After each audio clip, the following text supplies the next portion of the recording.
நண்பா எல்லாமே எப்படி இருக்கீங்க? இந்த வீடியோவில் ஆயில் ஸ்டார்டரில் அதோட நாப் செட் பாட்டைகளை கீழ்ப்பகுதியில் மேல் பகுதியில் 2 பக்கமும் உள்ள நாப் செட்டுகளை எப்படி மாற்றலாம் அப்படின்றத இந்த வீடியோவில் பார்க்க போகிறோம். ஸோ சின்னதாக ஒரு ஸ்பான்சர் கண்டென்ட்டோட வீடியோ கண்டென்ட்டுக்குள்ளே போயிடலாம். This video sponsor by SPO private limited Tiruvannamalai. Digital marketing துறையில் அனைத்து விதமான மக்களுமே பயனடையக்கூடிய வகையில் பலவிதமான வேலை வாய்ப்புகளை இவங்க உருவாக்கி கொடுத்துட்ருக்காங்க. ஸோ உங்களுக்கு விருப்பம் இருக்குது அப்படின்ற பட்சத்தில் ஸ்க்ரீனில் தெரிகிற வாட்ஸ்அப் நம்பருக்கு மெசேஜ் பண்ணுங்கள். ஸ்கிப் பண்ணாதீங்க. பெரிய தப்பு. தினம் 300 ரூபாய் சம்பாதிக்க அரிய வாய்ப்பு. இன்ஸ்டாகிராம், ஃபேஸ்புக் பயன்படுத்த தெரிந்தால் போதும். Content post and content publishing மூலமா தினம் 300 ரூபாய் சம்பாதிக்கலாம். இந்த வேலை செய்ய 5 நிமிடம் போதும். Work training support, group communication support, all language customer live chat support, முக்கியமா சொந்தமா ஒரு பிசினஸ் ஸ்டார்ட் பண்ற அளவுக்கு உங்களால கற்றுக்கொள்ளவும் முடியும், சம்பாதிக்கவும் முடியும். இந்த வேலை வாய்ப்பு வழங்குவது 5 வருடத்திற்கு மேல ரன் ஆகிட்டு இருக்க நம்ம தமிழ்நாட்டு company school of business organisation private limited. மேலும் விவரங்களுக்கு டிஸ்கிரிப்ஷன்ல கொடுத்திருக்க நம்பருக்கு வாட்ஸ்அப் பண்ணுங்க. Suresh might take the videos posted here are for educational purpose only and if you should attempt to watch it and we will never take any responsibility for it. நண்பா இதே போல் நாப் set இருக்கக்கூடிய பகுதியை first நான் remove பண்ணிக்கிறேன். உங்களுக்கு வரல அப்படின்ற பட்சத்தில் 2 பக்கமும் இப்படி லேசாக தூக்கி கொடுத்து தூக்குனீங்க அப்படின்னா சுலபமாக வந்துடும். ஸோ இந்த பகுதியை நீங்கள் ரிமூவ் பண்ணும்போது இங்கே பின் இருக்குல்ல, பின்னாடி ஸ்க்ரூவை, இந்த ஸ்க்ரூ பாருங்கள் 3ஐயும் ரிமூவ் பண்ணிக்கோங்க. இது 3ஐயும் ரிமூவ் பண்ணிட்டீங்க அப்படின்னா அந்த பின் செட் வந்துட்டு முழுசாகவே செட்டாக வந்துடும். ஸோ செட்டாக வருதுன்ற பட்சத்தில் நீங்கள் இந்த நாப் செட்டுக்கானது இந்த நாப் செட்டும் வந்துடும். அதே நேரத்தில் பார்த்தீங்க அப்படின்னா இதே போல் ஸ்ப்ரிங்கும் வந்துடும். ஸோ செட்டாக தரக்கூடிய நாப்பில் பார்த்தீங்கன்னா பெரும்பாலும் நாப் எல்லாமே ஒரே போல் ஈக்குவல் சைஸில் தான் தருவாங்க. இப்போ கம்பெனியில் வரக்கூடியதில் பார்த்தீங்கன்னா ஒரு சில கம்பெனியில் ஒரு சில மாடல்லையும் இருக்குது. எல்லா நாப்புக்குமே இப்படி வராது. ஒரு சிலது பார்த்தீங்கன்னா அந்த நோ வோல்ட்டுக்கு போகிற காயில் மட்டும் பார்த்தீங்க அப்படின்னா பட்டை மெலிசாக தருவாங்க. ஸோ அதை வந்துட்டு நீங்கள் அதே வாரத்தில் தான் போட முடியும். இதே போல் ஈக்குவல் சைஸாக இருக்கக்கூடியதை நீங்கள் இப்படியும் போடலாம், இப்படியும் போடலாம், எப்படி வேணுமாலும் போட்டு முழுசாக யூஸ் பண்ணிக்கலாம், ஒன்றும் பிரச்சனை இல்லை. ஸோ இப்போ இந்த நாப் செட் வந்துட்டு மாற்றுறது ஈஸியாக இருக்கும். ஏன்னா அதை இருக்கக்கூடிய 3 ஸ்க்ரூவையும் ரிமூவ் பண்ணிட்டீங்க அப்படின்னா இந்த இது நீங்கள் செட்டாகவே எடுத்துக்கலாம். இதில் வந்துட்டு நாப் செட் வந்துட்டு இப்போ உதாரணத்துக்கு இந்த பகுதி வந்துட்டு அதிகமாக தேஞ்சிருக்கு, பின்னாடி நல்லா இருக்குது அப்படின்ற பட்சத்தில் நீங்கள் என்ன செய்யலாம், இந்த நாப் செட் இருக்கு இல்லையா, இந்த நாப் செட் இப்படி பிடிச்சி ஒரு திருப்புனீங்க அப்படின்னா வாட்டத்தையே மாற்றிக்கலாம். பாருங்கள் இப்போ உதாரணத்துக்கு இதை காட்டுறேன். இப்போ இதே போல் இருக்கியா, இருக்கக்கூடிய நாப்பை பாருங்கள் இப்படி பிடிச்சி ஒரு ரொட்டேஷன் விட்டிங்க அப்படின்னா நாப் செட்டையே மாற்றி யூஸ் பண்ணிக்கலாம். உதாரணத்துக்கு நீங்கள் எம்எஸ் சீட்டு போட்டு தீர்த்து வேண்டிய நேரத்தில் எம்எஸ் சீட் இல்லை, லாக் சாப்லெட் எதுவும் இல்லை அப்படின்ற பட்சத்தில் இதே போல் பார்த்தீங்கன்னா நீங்கள் அப்படி டக்குன்னு திருப்பி இப்படி யூஸ் பண்ணிக்கலாம். ஸோ இதில் வந்துட்டு பட்டை நல்லா இருக்குன்னா யூஸ் பண்ணிக்கோங்க. பட்டை வந்துட்டு இதில் கண்டிஷனுக்கு வர வரைக்கும் யூஸ் பண்ணலாம். இன்னும் இதோட தரம் வந்துட்டு பார்த்திங்கன்னா முழுசாகவே நல்லா இருக்குது. ஸோ பட்டை தேய்மானம் ஆகுது அப்படின்ற பட்சத்தில் நம்ம வந்துட்டு இதாகும். அதோட தரம் வந்துட்டு ஆரம்பத்தில் தான் நல்லாயிருக்கும். ஸ்பார்க் அடிக்க பிடிக்காதுங்கும் போது இதாகும். நமக்கு வந்துட்டு ஒரு சில இடத்துல ஃபீல்டுக்கு போயிட்டீங்க, இதாகலை, டெம்பரரியாக ஓட்டணும் அப்படின்ற பட்சத்தில் இந்த நாப் செட்டு பாருங்கள் அப்படி இருக்கு இல்லையா, இந்த 2 பகுதி நுனி இப்படி வளைச்சி விட்டிங்கன்னாவே சுலபமாக அதிங்கிட்டு ஓட்டலாம். ஸோ அப்படியும் நம்ம செய்யலாம். அதாவது நான் வெளிவாட்டத்தில் காட்டுறேன், இதை நீங்கள் வந்துட்டு உள்வாட்டத்தில் வைக்கணும். இப்படி வளைச்சி விட்டு இது வந்துட்டு உள்வாட்டத்தில் இப்படி தூக்கின மாதிரி இப்படி இருக்கு இல்லையா, இந்த அமைப்பு வந்துட்டு இப்படி உள்ளார மாதிரி வச்சுக்கணும். வச்சுட்டிங்க அப்படின்னா நீங்கள் டெம்பரரி யூஸ்க்கு எல்லாமே யூஸ் பண்ணிக்கலாம். பர்மனெண்ட்டாகவும் யூஸ் பண்ணலாம். இருந்தாலும் பார்த்தீங்க அப்படின்னா அப்படி செய்யக்கூடாது. நாப் செட் பார்த்தீங்கன்னா பெண்ட் அடிக்கக்கூடாது. ஏன்னா ஒரு நாப்பும் பார்த்தீங்கன்னா உங்களுக்கு மட்டம் வைக்கல அப்படின்ற பட்சத்தில் ஒரு நாப்பு ஹோல்டிங் ஆகிறதுக்கு கூட வாய்ப்பு இருக்குது. நீங்கள் சரியாக செய்கிறீங்க அப்படின்னா எப்படி வேணுமாலும் செய்யலாம். உங்களுக்கு ஒரு வேளை அந்த அனுபவம் கிடைக்கல அப்படின்ற பட்சத்தில் வளைச்சி போட வேண்டாம். ஏன்னா ஒரு கான்டாக்ட் ஹோல்ட் ஆகிறதுக்கு வாய்ப்பு இருக்குது. ஹோல்டுனா ஒன்றும் இல்லை நண்பா, அதையும் காமிக்கிறேன். இப்போ இதே போல் இருக்கையில் நீங்கள் வளைக்கக்கூடிய நாப்பு பார்த்தீங்க அப்படின்னா இப்போ இது இருக்கக்கூடிய டெர்மினலுக்கு எப்படி இருக்குது, இந்த நாப்பு டெர்மினல் பாருங்கள் எவ்வளோ க்ளோஸில் இருக்குது. இந்த மாதிரி இருந்தால் ஹோல்டிங் ஆகிறதுக்கு கூட வாய்ப்பு இருக்குது. ஸோ அதுக்காக தான் சொல்கிறேன், நீங்கள் வந்துட்டு வளைக்கிறது பிரச்சனை இல்லை, வளைச்சாலும் அதுக்கான ஹோல்டிங் வந்துட்டு எந்த அளவுக்கு இருக்கும் அப்படின்றது உங்களுக்கு தரம் தெரியாது. இதே போல் க்ளோஸில் இருக்கும். ஒரு சிலது கான்டாக்ட் கூட ஆகிறதுக்கு வாய்ப்பு இருக்குது. ஸோ அப்படி ஆகுது அப்படின்னா அதோட பேஸ் வந்துட்டு பவர் வந்துட்டு கேபிள் வழியாக ரிட்டர்ன் ஆகிட்டே இருக்கும். ஸோ அதுக்காக தான் சொல்கிறேன். ஸோ அடுத்தது பாருங்கள், இங்கே இருக்கக்கூடிய பின்னை வந்துட்டு எல்லாம் ரிமூவ் பண்ணி காட்டுறேன் உங்களுக்கு எப்படின்ட்டு. இதில் நான் ரிமூவ் பண்ணலை, எப்படின்றத உங்களுக்கு ஃபார்மேட்டை நான் சொல்கிறேன். இப்போ உங்களுக்கு இப்படி இருக்குது அப்படின்னா ஸ்டார்ட்டோட லெஃப்ட் சைடில் இப்படி இருக்கும். ரைட் சைடு பாருங்கள், இது இந்த ரைட் சைடில் இருக்கக்கூடியதை நீங்கள் நார்மலாக டிரைவ் இருக்குல்ல, டெஸ்ட் இதே போல் வச்சு கூட நீங்கள் இந்த ஸ்க்ரூ இப்படி ஈஸியாக ரிமூவ் பண்ணிக்கலாம். ஒருவேளை இது வந்துட்டு டெஸ்ட், இது வந்துட்டு லோடு ஹெவியாக கொடுக்க முடியாது. ஒருவேளை வரல அப்படின்ற பட்சத்தில் திருப்பிலே கட்டை திருப்பிலே இருக்குது, அதை வச்சு யூஸ் பண்ணிக்கோங்க. இல்லை என்கிட்ட கட்டை திருப்பிலே இல்லை அப்படின்ற பட்சத்தில் இந்த இடத்த வந்துட்டு நீங்கள் எப்படி இருந்தாலும் போராட்டி நீங்கள் ஈஸியாக ரிமூவ் பண்ணிக்கலாம். இந்த இடத்த பார்க்கும்போது ரிமூவ் பண்ணும்போது இந்த ஸ்க்ரூ ரொம்ப கஷ்டமாக இருக்கும்.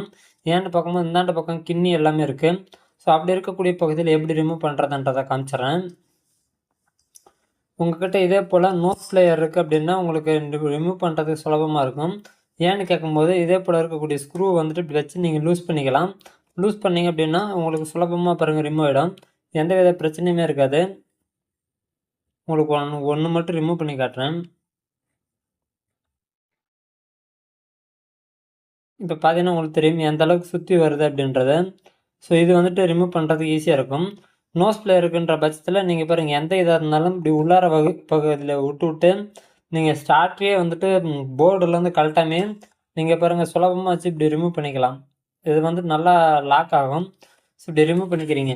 என்கிட்ட நோஸ் பிளேயர் இல்லை அப்படின்னா கட்டிங் பிளேயர் பாருங்கள் இதே போல் கொஞ்சம் சின்ன சைஸாக வச்சுக்கோங்க. நோஸ் பிளேயர் இல்லைன்ற பட்சத்தில் இது ஆப்ஷனல். கட்டிங் பிளேயர் இதே போல் சின்ன சைஸாக வச்சுக்கிறீங்க அப்படின்ற பட்சத்தில் இந்த இது இருக்கு இல்லையா அந்த காயில் பாருங்கள் உங்களுக்கு நான் ஜூமில் காமிக்கிறேன். இது தெரியக்கூடிய பட்டை இருக்கு இல்லையா அந்த பட்டையை இப்படி பிடிச்சிக்கோங்க. பிடிச்சிட்டு நீங்கள் இப்படி ஆட்டுறீங்க அப்படின்னு வச்சுக்கோங்களேன். லூஸ் வாட்டத்தில் திருவுறீங்க அப்படின்னா உங்களுக்கு பாருங்கள் கையிலே லூஸ் பண்ணிக்கலாம். தெரியுதுங்களா? இப்போ லூஸ் ஆகிடுச்சு. ஸோ இப்போ நீங்கள் லூஸ் பண்ணக்கூடிய பட்டையை வந்துட்டு டைட் வைக்கிறதும் சுலபம் தான். ஸோ அது எப்படி டைட் வைக்கிறதுன்னு காட்டுறேன். ஏன்னா நீங்கள் இந்த சைடில் ட்ரை வச்செல்லாம் கனெக்ட் பண்ணக்கூடாது. இப்போ முன்ன பின்ன இப்படி திருவிட்டே தான் நீங்கள் டைட் வைக்கணும். ஒரு வேளை பாருங்கள் மட்டம் தாண்டா மாறுது அப்படின்ற பட்சத்தில் பாருங்கள் தாண்டா மட்டம் பாருங்கள் மாறி வருதா?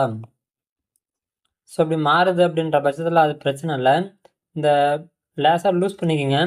லூஸ் பண்ணிட்டு இந்த திருப்புள் இருக்கு இல்லையா இந்த ஸ்க்ரூ போடுற இடம் இந்த பகுதியும் சேர்த்து திருவுற மாதிரி திருவுனீங்க அப்படின்னா கணக்கு சூப்பராக பண்ணிக்கலாம்.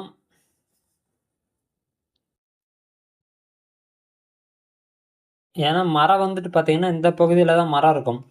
உங்களுக்கு ஒன்று ரிமூவ் பண்ணியே காமிக்கிறேன்.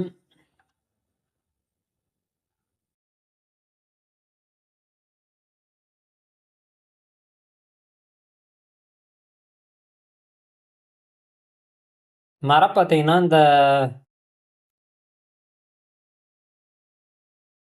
மரம் பார்த்தீங்கன்னா இந்த காப்பர் பிளேட்டில் தான் வரும். ஸோ இந்த எஸ்எஸ்ல வராது. அதுக்காக தான் சொல்கிறேன். நீங்கள் ரிமூவ் பண்ணுறதுனா இதே போல் செட்டாக ரிமூவ் பண்ணிக்கிங்க.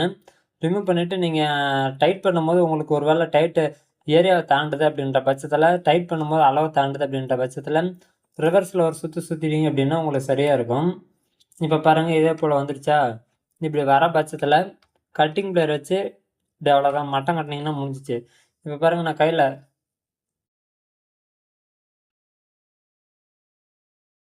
அவ்வளோதான் டைட் பாருங்கள் ஃபுல்லாக வந்துடுச்சா? அவ்வளோதான் சிம்பிளான மெத்தடில் இருக்கும். அப்படி திரும்பலை அப்படின்னா வச்சுக்கோங்களேன் இந்த மரையை பிடிச்சி லேசாக அப்படி ஒரு திருப்பிக்கிங்க. திருப்பிட்டு பாருங்கள் அவ்வளோதான். நீங்கள் எது இதை வச்சுட்டு மட்டம் மட்டும் சரியாக இருக்குது அப்படின்றத ஒன்ஸ் கன்ஃபார்ம் பண்ணிக்கோங்க. மட்டம் சரியாக இல்லை அப்படின்னு வச்சுக்கோங்களேன் உங்களுக்கு பின் வந்துட்டு முன்ன பின்ன படியும். அதுக்காக சொல்கிறேன்.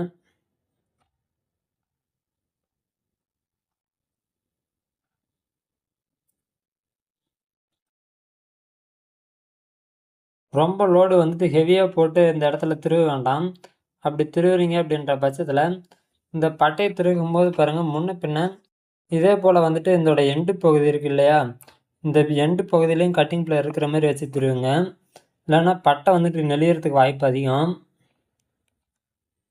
இப்போ பார்த்தீங்கன்னா திருவியாச்சு. இப்போ வந்து டைட்டு ஃபுல்லாக இருக்குது. உங்களுக்கு இது மட்டம் கிடைக்கல அப்படின்னா அந்த சைடில் தெரியக்கூடிய ஸ்க்ரூ பகுதியில் வந்துட்டு கட்டிங் பிளேயர் வச்சு இப்படி போட்டு லூஸ் பண்ணுற மாதிரி பண்ணிக்கோங்க. பண்ணிவிட்டு அப்புறம் நீங்கள் இந்த பின்னை பிடிச்சி திருப்புறீங்க அப்படின்னா சுலபமாக வந்துடும். ஸோ இது மட்டம் பார்த்தீங்கன்னா மோஸ்ட்டாக மட்டம் ஒரே போல் தான் இருக்கும். ஒரு நூல் வந்துட்டு மரம் உட்காரக்கூடிய இடத்துல முன்ன பின்ன தான் இருந்தாலும் அது பிரச்சனை இல்லை. ஸோ நமக்கு இது பாருங்கள் இந்த இதில் வந்துட்டு ஸ்டெபிலிட்டிக்கு ஆப்ஷன் கொடுத்துருக்காங்க. ஸோ உங்களுக்கு அந்த பின்னுக்கு தகுந்த மாதிரி இது முன்ன பின் இதுவே மூவ்மெண்ட் கொடுத்துக்கும். ஸோ அதனால் பிரச்சனை இல்லை. ஒருவேளை அந்த ஸ்ப்ரிங் வந்துட்டு உங்களுக்கு டென்ஷன் இல்லை அப்படின்ற பட்சத்தில் புதுசு போட்டிங்கன்னா ஸ்ப்ரிங்கே புதுசு வந்துடும். பழசுன்ற பட்சத்தில் இந்த ஸ்ப்ரிங் டென்ஷன் இல்லைன்னா இந்த ஸ்க்ரூவெல்லாம் லூஸ் பண்ணிவிட்டு இந்த ஸ்ப்ரிங் ஒன்ஸ் இழுத்து கொஞ்சம் வெட்டிங்கன்னா உங்களுக்கு டென்ஷன் கிடச்சிரும். உங்களுக்கு சுலபமாக இதை வந்துட்டு யூஸ் பண்ணிக்கலாம். ஸோ இப்போ வந்துட்டு பார்த்தீங்கன்னா உங்களுக்கு இது எப்படி வந்துட்டு பின்னை சேஞ்ச் பண்ணுறது அப்படின்றத காமிச்சிட்டேன்.